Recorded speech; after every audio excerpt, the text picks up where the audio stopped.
क्या Java program चलाने के लिए आईडीई ज़रूरी है? बिना इंटेल आईजे के जावा प्रोग्राम रन नहीं हो सकता लैपटॉप में? जी बिल्कुल हो सकता है। आपको अपने कंप्यूटर में जावा का प्रोग्राम चलाने के लिए आईडीई ज़रूरी नहीं है। इंटेल आईजे सिर्फ आपको हेल्प करता है आपका कोड लिखने में। वो सिर्फ एक कोड एडिटर है जिसमें काफ़ी अच्छे अच्छे ऑप्शंस मिल जाते हैं और आप यूआई से ही डायरेक्टली प्रोग्राम रन कर सकते हो। लेकिन बिना उसके भी जावा का प्रोग्राम चल सकता है आपके कंप्यूटर में। जैसे हमने इंटेल आईजे की बात की, वैसे ही मार्केट में और भी काफी सारे कोड एडिटर्स हैं, जिसमें से एक काफी फेमस है जो कि है विजुअल स्टूडियो। लेकिन आज की वीडियो में मैं आपको जावा का प्रोग्राम रन करके दिखाता हूँ बिना किसी आईडीई के। पहले ये समझते हैं कि ये कैसे पॉसिबल है। देखिए, मान लीजिए ये आपका जावा का कोई सोर्स कोड है। आपने यहाँ पे कोड लिख दिया जावा में, ठीक है, जावा कोड लिख देते हैं इसको। तो आपका जो कंप्यूटर है वो ये जावा कोड डायरेक्टली नहीं समझ पाता, तो इसलिए रोल आता है यहाँ पे कंपाइलर का। तो यहाँ पे लिख देते हैं कंपाइलर।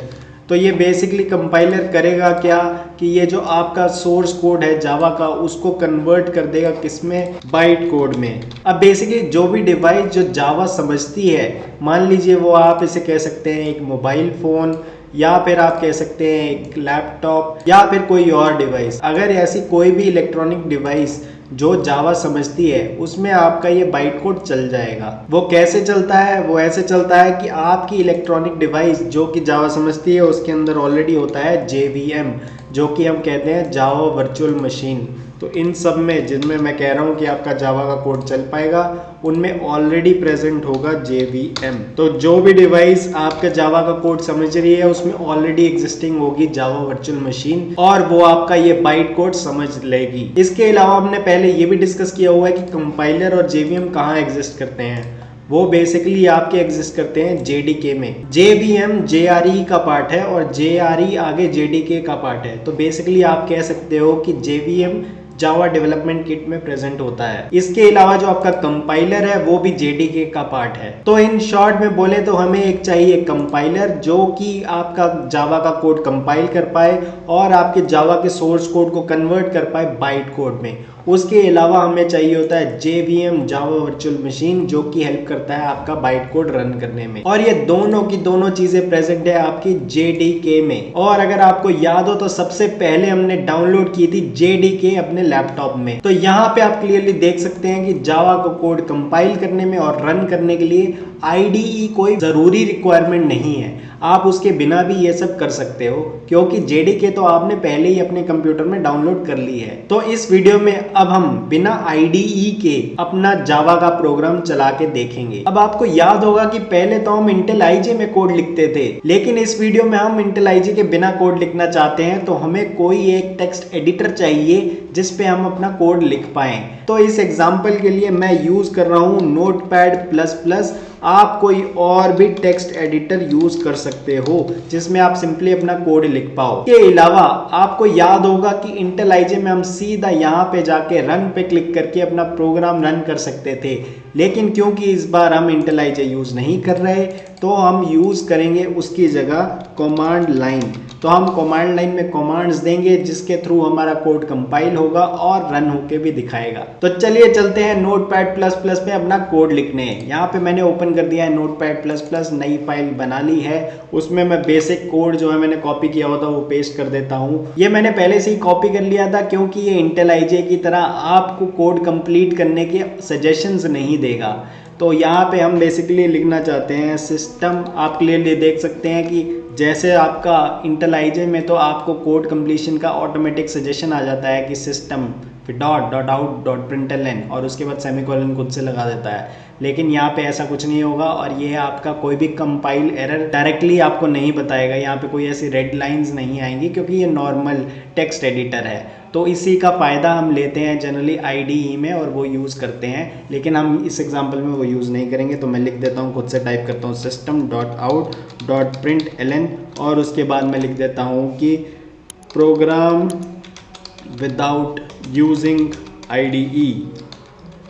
तो ये हमने बेसिकली लिख दिया है और इसके बाद हमने कुछ से सेमीकोलन भी लगा दिया है। तो आपको एक चीज़ याद कर रखनी है, जैसे आप इसको सेव करोगे, मान लो मैं इसको जावा प्रोग्राम में सेव करता हूँ, तो इसका जो नाम आपने फाइल का देना है, जैसे हमने पहले बात की थी, ये जो आपकी क्लास का नाम है उससे मैच करना चाहिए। तो आपको यहाँ पे देना होगा मेन, और जो आपको सेव करनी होगी इसकी टाइप, वो बेसिकली टाइप आपको सेव करनी होगी एज अ जावा फाइल, क्योंकि हम ये जावा कोड लिख रहे हैं। तो जावा सोर्स फाइल का मैंने यहाँ पे दे दिया, तो नाम रखा है सेम जो क्लास का नाम है, और जावा सोर्स फाइल मैंने इसको बना दिया और इसको अब हम कर देंगे सेव। तो अब हमने इसको सेव कर दिया है और चलिए फिर इसकी जहाँ पे ये फाइल लोकेटेड है वहाँ पे चलते हैं। तो यहाँ पे अब हम आ गए हैं, देखिए आप लोकेशन देख सकते हैं, हमने जावा प्रोग्राम के अंदर सेव किया था main.java करके, तो ये फाइल वहाँ पे ऑलरेडी प्रेजेंट है। ये टाइप यहाँ पे IntelliJ इसलिए दिखा रहा है क्योंकि बाय डिफॉल्ट मैं अभी तक वो ही यूज़ कर रहा था, लेकिन इससे फ़र्क नहीं पड़ता। मेन इंपॉर्टेंट बात ये है कि जो हमने इसकी प्रॉपर्टीज़ में अगर आप देखेंगे तो हमने .java फाइल बनाई है, आप क्लियरली यहाँ पे देख सकते हैं .java फाइल। तो अब मैं इसको आपको बिना आईडी के रन करके दिखाऊंगा,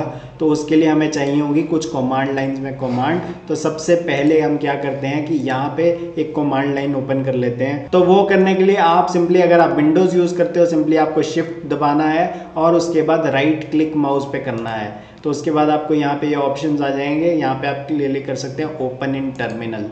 तो इससे करेगा क्या कि ये सीधा डायरेक्टली आपके उसी पाथ पे टर्मिनल ओपन कर देगा। अगर आप ये नहीं करना चाहते तो आप सिंपली पहले कमांड लाइन ओपन कर सकते हो और फिर CD करके आप ये पाथ भी दे सकते हो। मैं आपको वो भी करके दिखा देता हूँ एक बार। अगर आप यहाँ पे जाके लिखें कमांड प्रॉम्प्ट, ठीक है, यहाँ पे आपने क्या करना है CD और उसका पाथ दे दो। यहाँ पे जो ये देख सकते हो आप डॉक्यूमेंट्स जावा प्रोग्राम का मैंने पाथ दे दिया है, ये वहीं पे आपको पहुँचा देगा जहाँ पे मैंने आपको दूसरा केस में भी दिखाया था। ये ऑटोमेटिक है और यहाँ पे आपने खुद से जाके CD किया है। तो सबसे पहले अब आपको कंपाइल करवाना है जो भी आपने फाइल लिखी है। IntelliJ में तो जब आप रन पे क्लिक करते थे तो वो ऑटोमेटिकली हो जाता था, लेकिन क्योंकि हम यहाँ पे कमांड लाइन से कर रहे हैं तो हमें खुद से कमांड बतानी पड़ेगी। तो उसकी कमांड क्या होती है, बेसिकली वो सिंपल है। सबसे पहले मैं यहाँ पे लिख देता हूँ आपको ताकि आइडिया रहे कि कंपाइल की जो कमांड है, ठीक है, वो हम देखने जा रहे हैं। तो उसमें आपने क्या लिखना है, आपने सिंपली लिखना है जावा सी और उसके बाद स्पेस, उसके बाद जो भी आपका फाइल नेम .java, ये करेंगे तो आपकी बेसिकली जो फाइल है वो कंपाइल हो जाएगी। तो चलिए अब ये करके भी देखते हैं ताकि हमें ज़्यादा आइडिया लगे। यहाँ पे हम आ गए हैं अपने कमांड लाइन में और ये है हमारी फाइल। तो हम यहाँ पे लिखेंगे जावा सी और उसके बाद जो फाइल नेम था main.java। आपको बस यही याद रखना है कि आपको ये उस लोकेशन पे जाके करना है जहाँ पे आपकी फ़ाइल प्रेजेंट हो, क्योंकि यहाँ पे हमारी फाइल जो थी डॉक्यूमेंट्स जावा प्रोग्राम में प्रेजेंट थी, हम ऑलरेडी उस लोकेशन में प्रेजेंट है। अब सिंपली हमें क्या करना है, जावा सी देना है। मतलब ये सी जो है ये कंपाइल के लिए ही बोल रहा है कि जावा फाइल को आपने कंपाइल करना है। उसके बाद आपने फाइल का नाम दे दिया जो, क्योंकि वो इसी लोकेशन पे है तो उसे मिल जाएगी वो फाइल। तो main.java, अब एंटर करके देखते हैं। तो आप क्लियरली देख सकते हैं कि यहाँ पे ये रन हो गया है सक्सेसफुली और इसने एक बना दी है फाइल main.class। ये बेसिकली इसने कन्वर्ट कर दिया आपका कंपाइल करके। अगर आपका यहाँ पे कोई कंपाइल एरर होता तो यहाँ पे एरर आ जाता और ऐसे ये बना ना पाता, तो वो भी हम करके देखेंगे। तो बेसिकली एक बार आपकी जो फाइल नेम .class फाइल बन जाए उसके बाद आपको रन करने की कमांड देनी होगी। तो उसके लिए देखते हैं क्या करना होगा। यहाँ पे हमने कंपाइल का देख लिया था, अब सेकंड स्टेप है जो वो है रन करने का। तो रन करने के लिए लिख देता हूँ। तो इसमें आपको क्या करना है कि लिखना है जावा। इस केस में आप जावा सी नहीं लिखोगे क्योंकि सी जो था वो रिप्रेजेंट कर रहा था आपके कंपाइल को। अब हम रन करना चाहते हैं तो जावा और उसके बाद आपने सिंपली देना है फाइल नेम। अब फाइल नेम के बाद .java भी नहीं लगाना, आपको सिर्फ लिखना है जावा स्पेस फाइल नेम। तो इससे आपका रन होगा। तो चलिए आप वो करके भी देखते हैं। यहाँ पे अब हम आ गए हैं, आप क्लियरली देख सकते हो main.class हमारी बन चुकी थी जावा सी चलाने के बाद। तो सेम चीज़ करेंगे जावा स्पेस और जो आपकी फाइल का नाम था जो कि था मेन। अब एंटर करके देखते हैं। आप क्लियरली देख सकते हो इसने कोड आपका चला दिया है और प्रिंट करवा दिया प्रोग्राम विदाउट यूजिंग IDE। वो क्या था, वो हमारी प्रिंट स्टेटमेंट में हमने यही दिया था, प्रोग्राम विदाउट यूजिंग IDE। तो उसने बेसिकली यही चीज़ आपकी प्रिंट करवा दी। मेन मतलब यही है कि उसने आपका जो कोड है वो रन कर दिया है। अब चलिए देखते हैं कि मान लीजिए इसमें कोई कंपाइल एरर होता तो क्या होता। जैसे मान लो कि मैंने सेमीकोलन नहीं दिया और इसको मैं सेव कर देता हूँ। देखिए आप सेव हो गई है। क्योंकि ये आपका नॉर्मल टेक्स्ट एडिटर है तो ये आपको नहीं बताएगा कि आपने कोई कंपाइल एरर कर दिया है, यहाँ पे कुछ आपको ये बता नहीं रहा।